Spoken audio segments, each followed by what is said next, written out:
La machine dans laquelle on a placé ce petit chien ne permet pas encore de remonter dans le temps. Il s'agit en fait d'un caisson à oxygène censé redonner la forme aux animaux de compagnie un peu âgés. Mais il existe d'autres moyens d'aider son fidèle compagnon à bien vieillir, comme ce harnais destiné aux animaux à mobilité réduite. Cela permet d'aider les vieux chiens qui deviennent trop faibles pour marcher.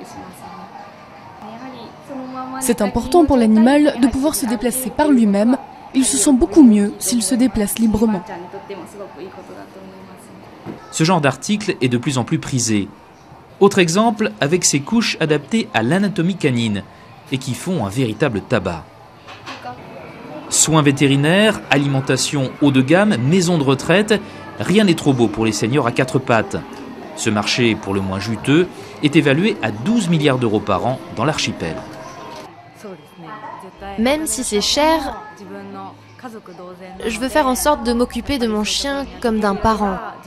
Et essayer de le garder avec moi jusqu'au bout, plutôt que de l'envoyer en soins ailleurs.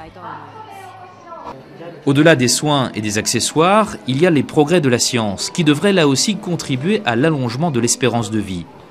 Dans ce laboratoire tokyoïte, on a mis au point une technique permettant de régénérer des reins de chat à partir de cellules souches prélevées sur des fœtus de porc. Quand vous vivez avec un animal depuis plus de 10 ans, il finit par faire partie de la famille. Et le voir devenir vieux et faible est très pénible. On essaie alors de le soigner le mieux possible, comme s'il s'agissait d'une personne. Comme les humains, les animaux familiers vieillissent. On estime aujourd'hui que la moitié des chiens japonais sont âgés de plus de 7 ans et qu'une bonne partie d'entre eux appartiennent déjà au troisième âge.